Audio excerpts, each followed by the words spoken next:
Hello everyone.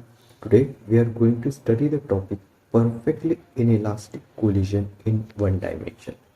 In exam, the question might be asked, show that kinetic energy is equals to half m1 times m2 upon m1 plus m2 into u1 minus u2 whole square. So before proceeding, let's just understand what is meant by elastic collision. So elastic collision is the collision where only momentum is conserved but the kinetic energy of particle is different before and after collision, which means kinetic energy changes after the collision. Then perfectly inelastic collision. So perfectly inelastic collision is the collision if two bodies collide and stick to each other after the collision. For example, you can consider the example of collision between a bullet and a block of wood. So let's us understand by figure. Now consider the two bodies. Here I am drawing. Let this body is m1. Let this body is m2. This body m1 is moving with velocity u1 and body m2 is moving with velocity u2. This condition is before the collision. Before collision. And here we are considering that u1 is greater than u2, which is necessary for the collision. Now here particle gets collided with each other. This is at the time of collision. At the time of collision. This was m1, this is m2. Now in case of perfectly inelastic collision, after the collision particles get stuck to each other, which means this is particle m1, this is particle m2. They got stuck to each other and now they both are moving with the same velocity. Let us assume that this velocity is v. So this case is after the collision. After the collision.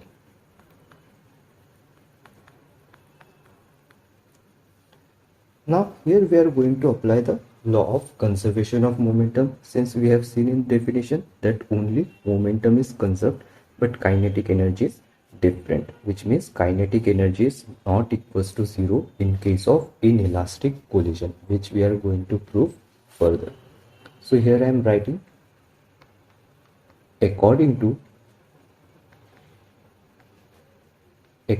the law of conservation of momentum.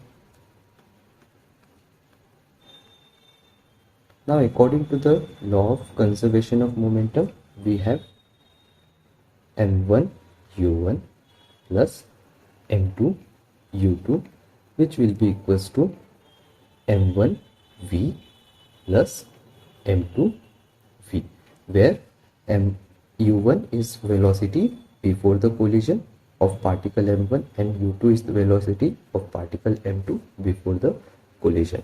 After collision, what happens in case of perfectly inelastic collision? Velocity becomes same for both the particles. So here I am writing therefore m1 u1 plus m2 u2. Here I can take v as common. So here I am writing m1 plus m2 times v. Now here we can write the value of v. I am transferring this term m1 plus m2 in the denominator of LHS, since it is in multiplication with v. So therefore we get v is equals to m1 u1 plus m2 u2 upon m1 plus m2. So I will give this as equation number 1.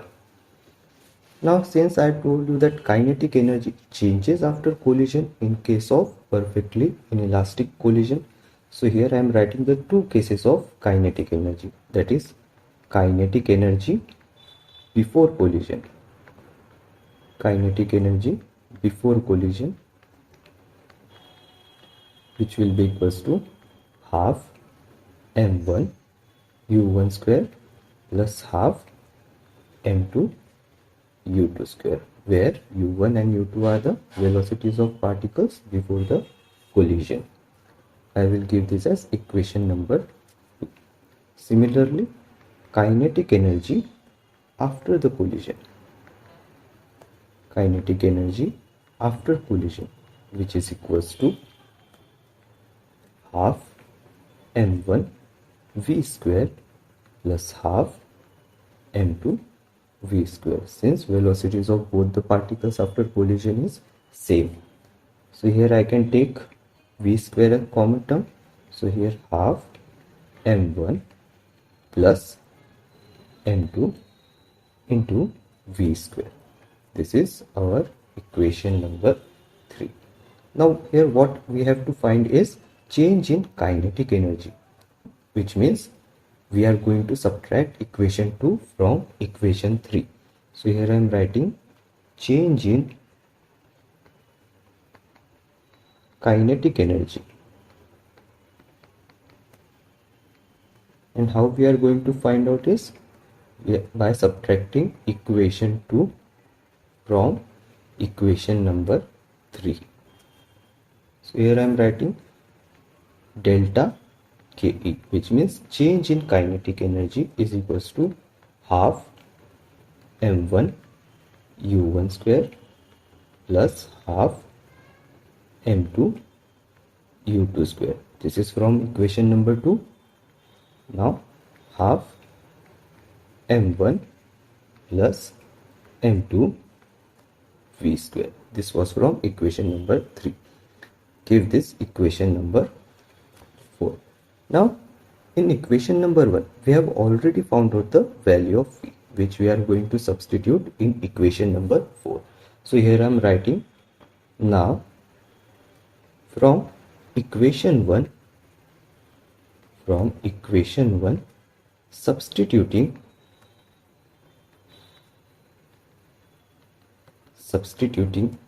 the value of v in equation number 4.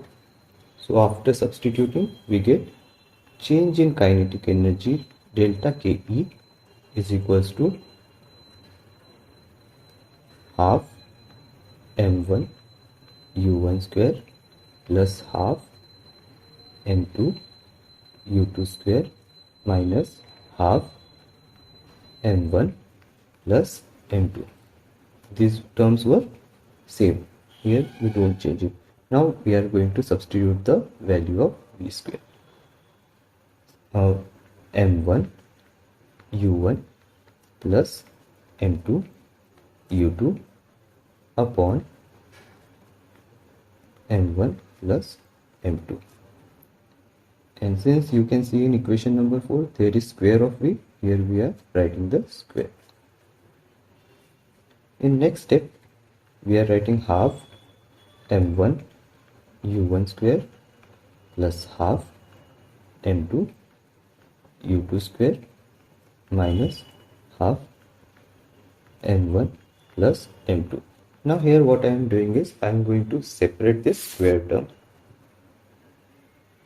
So m1 u1 plus m2 u2 whole square. This is in numerator, also in denominator m1 plus m2 whole square. Now here you can see that we can cancel out this term m1 plus m2 from this square term. So in the next step I can write the remaining terms, which will be equals to half m1 u1 square plus half m2 u2 square minus half m1 u1 plus m2 u2 whole square and the remaining denominator term m1 plus m2. Now here in the next step I am going to use one identity. Here I am writing using the identity. We know one identity, that is a plus b whole square, which is equals to a square plus b square plus twice ab in above equation. So here you can see in above equation m1 u1 plus m2 u2 whole square. Here we are going to use the identity a plus b whole square. So after using the identity, we get change in kinetic energy equals to half m1 u1 square plus half m2 u2 square minus half. Now here I am going to use the identity. So m1 square u1 square plus m2 square u2 square plus twice m1 u1 m2 u2 upon the denominator term as it is, m1 plus m2. Now here in this equation you can see there is 1 by 2 in all the three terms. So I can take 1 by 2 as common.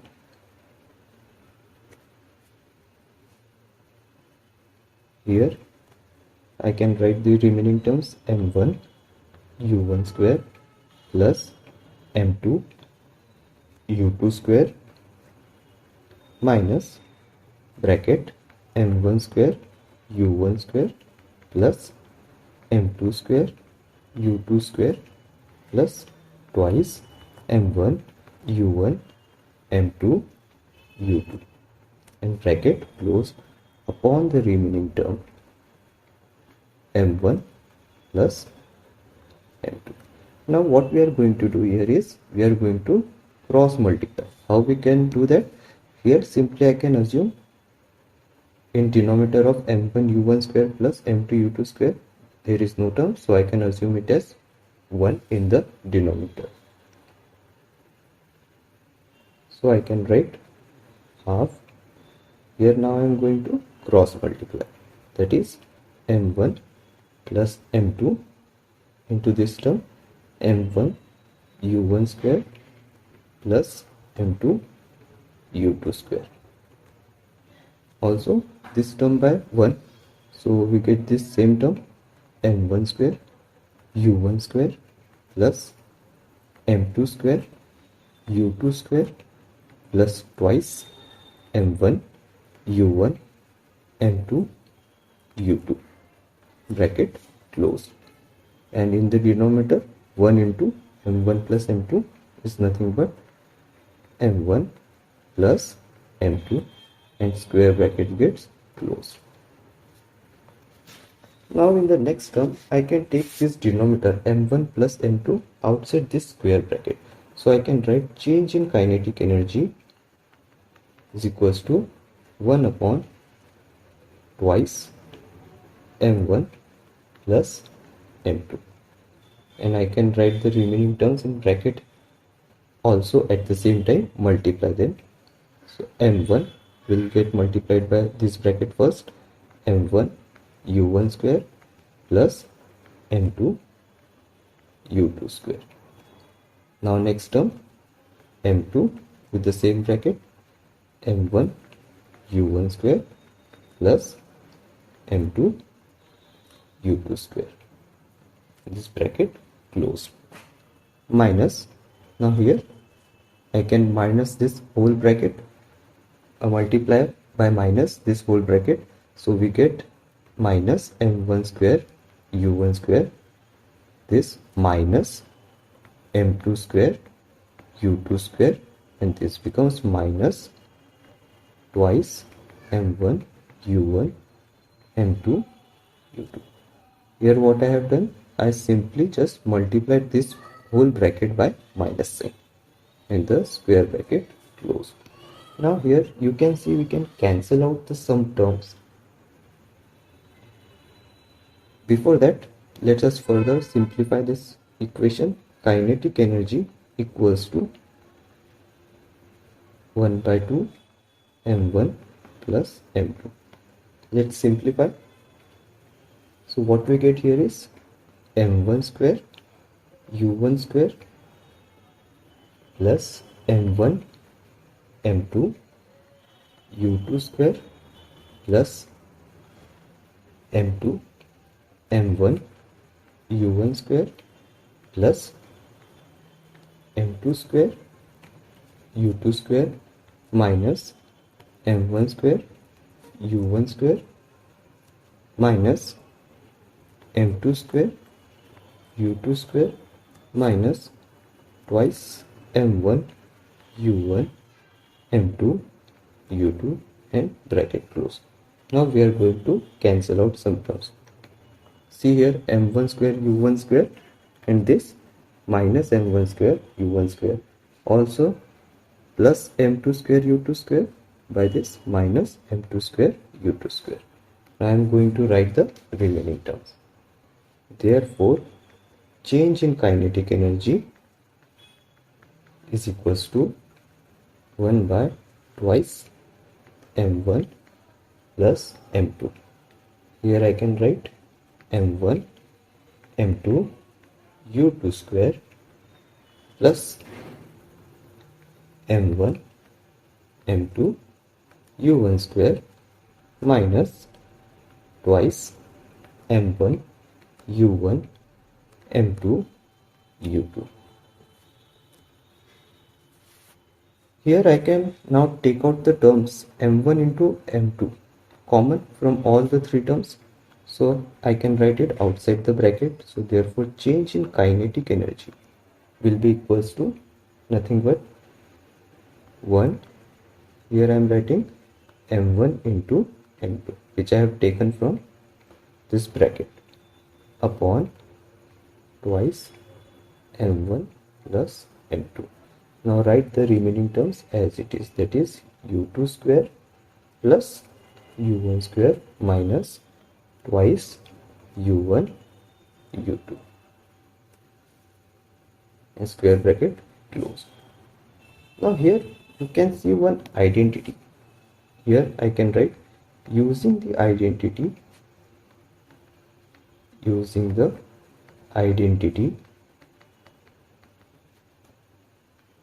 a minus b whole square, which will be a square plus b square minus twice ab. So here I can consider this as u1 as a and u2 as b. So here I can write u1 as a and u2 as b. So using this identity we can simplify this term as the change in kinetic energy equals to 1 into m1 m2 is nothing but the m1 m2 upon twice m1 plus m2, and here I can write u1 minus u2 whole square. How we get this term? Using this identity a minus b whole square, which will be equals to a square minus a square plus b square minus twice ab. So this was our required equation which we were asked to derive. See here, show that change in kinetic energy is equals to half m1 m2 upon m1 plus m2 into u1 minus u2 whole square. So you can also write this term as change in kinetic energy. Therefore change in kinetic energy half m1 m2 upon m1 plus m2 u1 minus u2 square. So this was our required equation which shows that change in kinetic energy after the perfectly inelastic collision will never be equals to 0. That is, kinetic energy will never be conserved. So that was it. Thank you for watching the video. Subscribe for more videos.